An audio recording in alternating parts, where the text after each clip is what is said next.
Good news! Central Americano MBBS just 34 lakhs. Columbus Central University.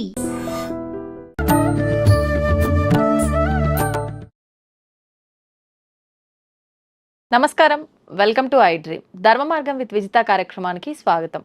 ప్రస్తుతం మనతో పాటు ఉన్నారు మహాబగల్ అఘోరా తంత్రి బ్రహ్మశ్రీ వేనంపల్లి నిశాంత్ శర్మ అవధాని గారు. ఇప్పుడు వారితో మాట్లాడి మరిన్ని విషయాలు తెలుసుకుందాం. నమస్కారం అండి. మహాదేవ. సాధారణంగా ఇది ప్రతిసారి మాట్లాడుకునే సబ్జెక్టే, కాకపోతే మళ్ళీ ఒకసారి మాట్లాడదామని చెప్పి అడుగుతున్నాను. బ్రాహ్మీ ముహూర్తం, నిజంగా బ్రాహ్మీ ముహూర్తం యొక్క ప్రాధాన్యత చాలా ఎక్కువ అని చెప్పి చెప్తూ ఉంటారు. మనం సాధారణంగా మిగతా రోజుల్లో చేసే విధానాల కన్నా కూడా ఈ సమయంలో చేస్తే ఎక్కువగా ఫలితం ఉంటుంది అంటారు. అంటే పూజలు కానివ్వండి, జపాలు కానివ్వండి. నిజంగా ఇది వాస్తవమా? ఎందుకని అంత ప్రాధాన్యత? అమ్మా, మనకు వాస్తవానికి ఏంటి, బ్రాహ్మీ ముహూర్తం అంటే అర్థము చాలామంది చెప్పే ఉంటారు. ఎవరికి నచ్చింది వాళ్ళు చెప్తూ ఉన్నారు, దానికేం అభ్యంతరం లేదు. అసలైతే ధర్మపరంగా మనకు 2:42 బ్రాహ్మీ కాలం అనేది ప్రారంభమవుతుంది. ప్రతినిత్యము అంటే ఏంటి అని అంటే, ఆ సమయంలో గాయత్రీదేవి నిద్ర లేచే సమయం. సకల చరాచరాది దేవతామూర్తులందరూ లేవరు ఆ సమయంలో. కేవలము గాయత్రీదేవి మాత్రమే లెగుస్తుంది. ఆ లెగిస్తున్నప్పుడు అమ్మవారికి, ఇక మనం ఎవరైనా సరే మామూలుగా బెడ్ మీద పడుకున్నాము, లేచిన తర్వాత ఒక 5-10 నిమిషాల వరకు ఎంత మత్తులో ఉంటాము. అవును, ఏ పని చేయబుద్ధి కాక అట్లా ఒక 10 నిమిషాలు అట్లా కూర్చొనైనా నిద్రపోతాము. అలా అమ్మవారు కాస్త అలసగా ఉంటుంది. కాస్త అలసగా ఎప్పటి వరకు 3 వరకు 3 వరకు అలసగా ఉండి అప్పుడు లేచి శుభ్రపరచుకొని చతుర్వేద పారాయణం అనేది మొదలు పెడతారు. అక్కడ చతుర్వేద పారాయణం మొదలు కాగానే ఒక్కొక్క దేవతామూర్తులు నిద్రలేస్తూ ఉంటారు. మొదలు ఋగ్వేదంతో ప్రారంభం అవుతుంది. అలా ఒక్కొక్క దేవులు లేచి స్నానాధిక ఆచరిత్యాలన్నీ మొదలు పెట్టుకొని ఇక వచ్చి వాళ్ళ స్థానంలో కూర్చొని ఎవరి వృత్తి ధర్మాలు ఆచరిస్తూ ఉంటారు. ఎవరి వృత్తి ధర్మం ఏదైతే ఉందో, ఈశ్వరుడిది ఒకటి, విష్ణుమూర్తి ఒకటి, లక్ష్మీదేవి ఒకటి, దుర్గా ఒకటి, గాయత్రి ఒకటి, సూర్యుడు, చంద్రుడు, ఇలా ఒక్కొక్కరి ఆచార విధానాలు వాళ్ళు పాటిస్తూ ఉంటారు. విన్నారా? అయితే ఆ సమయంలో మనం కూడా నిద్రలేచేసి ఇల్లు శుభ్రపరచాలి. మొదలు ఇల్లు అంటే ఏ విధంగానో తెలుసారా తల్లి? ఊడ్చి ఆవు పెండతో మాత్రమే అలుకు చల్లాలి.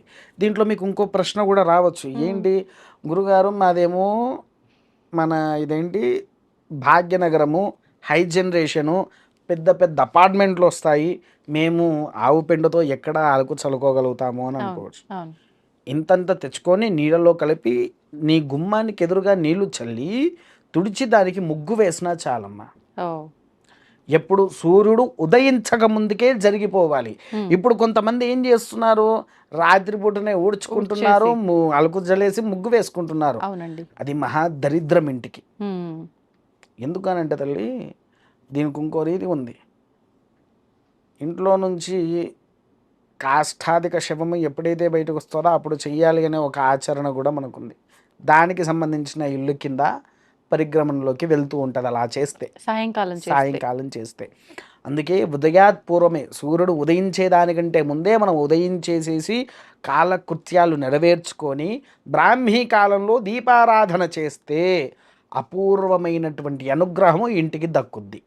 తర్వాత రెండోది విద్యావంతులు. ఇప్పుడు మీరు మామూలుగా ఏమన్నా పుస్తకం పట్టుకొని ఆ సమయంలో ఒక పాచి నోటితోనైనా సరే మనము ఆ యొక్క శ్లోకం చదివితే 2 రోజులు చదవండి, 3వ రోజు మీకు మైండ్లోకి ఎక్కేస్తుంది. అంతటి మేధాశక్తి ఉండేది కేవలం ఆ సమయంలో మాత్రమే. చదువుకునే పిల్లలతో సహా మనం పూర్వీకులు కూడా ఉదయం 4 లేచి అలానే కూర్చోబెట్టి చదివించేది. ఎందుకంటే అలా చదివిన వాడు ఎప్పటికీ మర్చిపోడు. ఆ సమయంలో చదివిన వాడికి మేధాశక్తి అపూర్వంగా వస్తూనే ఉంటుంది వాడికి. అదొకటి. తర్వాత ఈ బ్రాహ్మీ కాలంలో ఇంకొకటి ఏంటి అని అంటే, ఎటువంటి వ్యసనాకృత్యాలు చేయకూడదు. కొంతమందికి ఏంటంటే లేవగానే ధూపం అలవాటు, అంటే సిగరెట్లు తాగడాలు, పాన్ పరాగులు వేసుకో అలాంటివి చేస్తారు.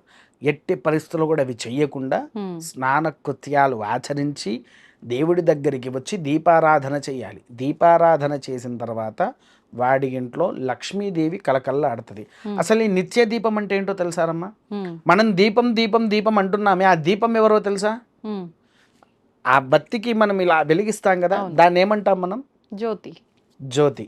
ఆ జ్యోతి ఎవరు? అమ్మవారైనా? ఏ అమ్మవారు? ఐడియా లేదు కదా. దీపం జ్యోతి అనే అమ్మవారు ఉన్నారా సపరేట్గా? ఆ జ్యోతినే సాక్షాత్కారి దేవత అమ్మ. అదే చెప్తున్నా. మీకు తెలిసి శివుడికి ఎంతమంది కుమారులు, ఎంతమంది కుమార్తెలు? సుబ్రహ్మణ్య స్వామి, వినాయకుడు. అంతే. కుమారస్వామి, వినాయకుడు. కుమారస్వామి అన్న సుబ్రహ్మణ్యం అన్న ఒక్కడే. వీళ్ళిద్దరేనా? కాదు తల్లి. ఎల్లమ్మ శివుడి కూతురు అంటారు కాదు. కదా. ఎల్లమ్మ పార్వతీదేవి రూపమే కాదు. రేణుకా ఎల్లమ్మ వాళ్ళు కాదు. శివుడికి 3 కుమార్తెలు, 3 కుమారులు. ఓకే, ఎవరండి? మీరు చెప్పిన గణపత, రెండవది సుబ్రహ్మణ్యమ, హరిహర సుతుడు అయ్యప్ప. 3 వచ్చారా? ఇంకా 3. పార్వతీదేవి గర్భంలో జన్మించినటువంటి అశోక సుందరి వనదేవత. గర్భం నుంచి జన్మిస్తారా దేవతల కల? పార్వతీదేవి గర్భంలో నుంచి బయటికి వచ్చిందే అశోక సుందరి. రెండోది శివుడికి ఉన్న భృగు మహర్షి యొక్క మనసు ద్వారా నుంచి ఉద్భవించింది మానసాదేవి. ఓకే, శివుడికి భృగు మహర్షి యొక్క మనసులో నుంచి ఉద్భవించింది మానసాదేవి. భారతంలో మానసాదేవి గురించి చెప్పబడింది. అవునమ్మా. తర్వాత జ్యోతి. ఎక్కడ? ఆయనే మన్మధుణ్ణి ధ్వంసం చేసేటప్పుడు తన యొక్క త్రినేత్రాన్ని వదులుతాడు. వదిలినప్పుడు ఆ కాంతి భూమి మీద పడుతుంది, జ్యోతి రూపకంలో మారింది. జ్యోతి రూపంలో మారిన తర్వాత ఆమె ఒక మనిషిగా మారి చిన్న పాప లెక్క శివుడి యొక్క చేతిలోకి వచ్చిపోయింది. అప్పటి నుంచి ఆ పాపను కూడా పార్వతి చూసుకుంటుంది. అలా శివుడికి 3 కుమార్తెలు, 3 కుమారులు. ఈ జ్యోతిదేవి యొక్క క్షేత్రం కూడా ఎక్కడుందంటే తల్లి, అమ్మవారు 108 భాగాల కింద పడ్డప్పుడు, తను దక్షయజ్ఞం గావించేటప్పుడు 108 భాగాలుగా పడ్డప్పుడు ఒక భాగంగా నిప్పుగా ఉండే భాగము హిమాచల్ ప్రదేశ్లో పడ్డది.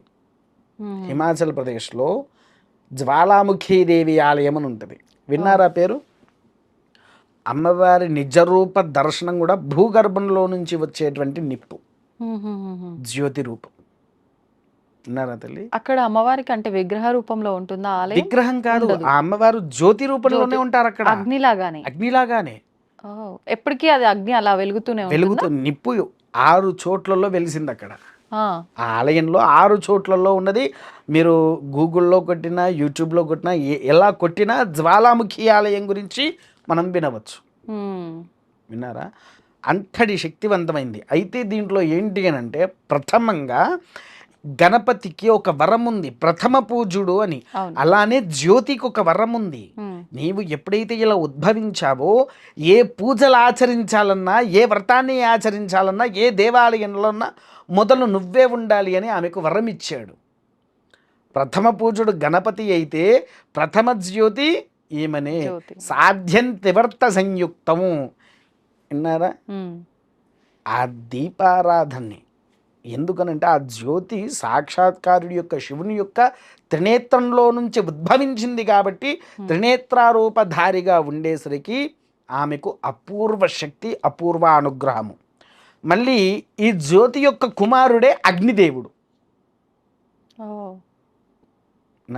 జ్యోతిదేవి యొక్క కుమారుడే అగ్నిదేవుడు. పంచభూతాల్లో ఒకరు. అగ్నిదేవుడి భార్య స్వాహాదేవి, స్వాహ సుధాదేవి. విన్నారా? ఈ త్రినేత్రంలో ఉన్న అగ్నికి అంత చరిత్ర ఉంది. మొదలు పుట్టింది జ్యోతి, రెండవది అగ్నిదేవుడు. అంటే అగ్నిదేవుడు శివుడికి తాత. విన్నారా తల్లి? ఇంత గొప్ప పరిగ్రహం మనకు మన ధర్మంలో ఉంది. కాకపోతే చాలా మందికి తెలియదు కాబట్టి దీపం వెలిగిస్తారు, వదిలేస్తారు. ఆ దీపాన్ని కూడా ఎలా వెలిగించాలంటే, మౌనవ్రతేన దీపారాధనం కుర్యాత్ అన్నది శాస్త్రం. అంటే కొంతమంది దీపం వెలిగించి ఇంట్లో అందరితో మాట్లాడుతూ ఉంటారు. అవును, అది ఎట్టి పరిస్థితుల్లో చెయ్యకూడదు తల్లి. 3 వత్తులు కలిపి, సాధ్యం త్రివర్త సంయుక్తం. 3 వత్తులు కలిపి వేసి నూనె పోసేసి దీపారాధన చెయ్యాలి. దీపారాధన అది కూడా ఎలా ఉండాలి? ఒక దీపము ఆగ్నేయం వైపు చూడాలి, ఆగ్నేయంలో ఉండే దీపము ఈశాన్యంలో చూడాలి, ఈశాన్యంలో పెట్టిన దీపము ఆగ్నేయానికి చూడాలి.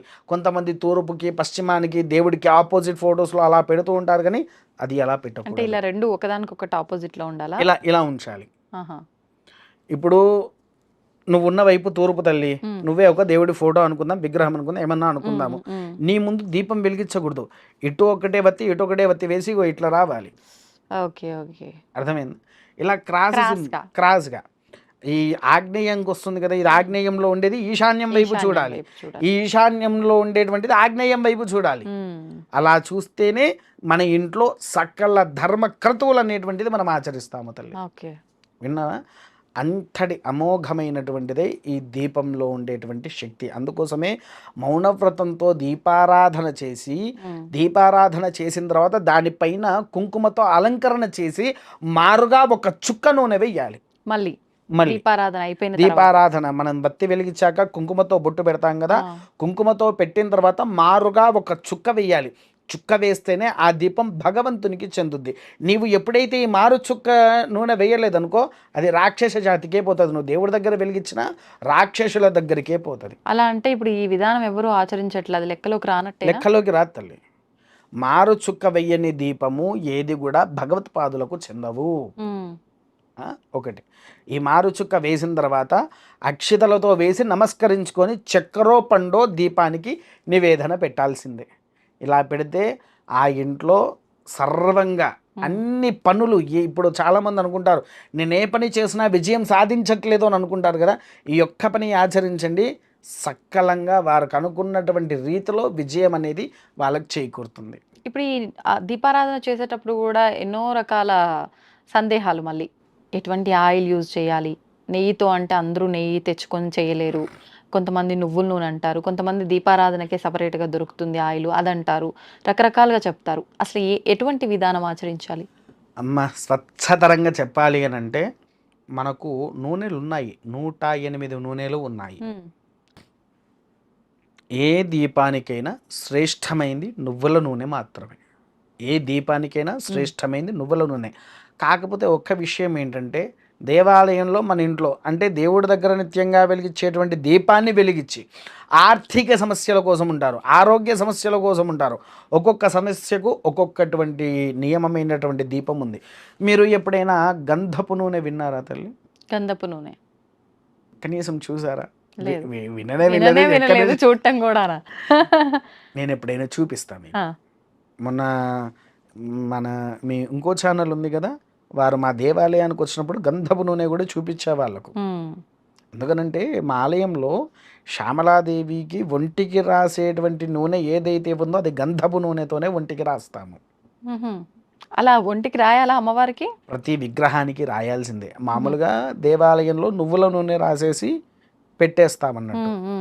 నల్లటి ధనం కనిపించాలి అంటే మనం నిత్యంగా అభిషేకం చేసేసరికి తెలుపుదనంతో విగ్రహాలు వస్తాయి.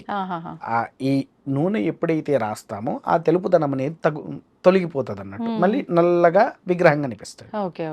నా తల్లి అలా అమ్మవారికి ఒంటికి రాసేది గంధపు నూనె, లవంగాల నూనె ఉన్నది, ఇలాయచీ నూనె ఉంటుంది, విప్ప నూనె ఉంటుంది.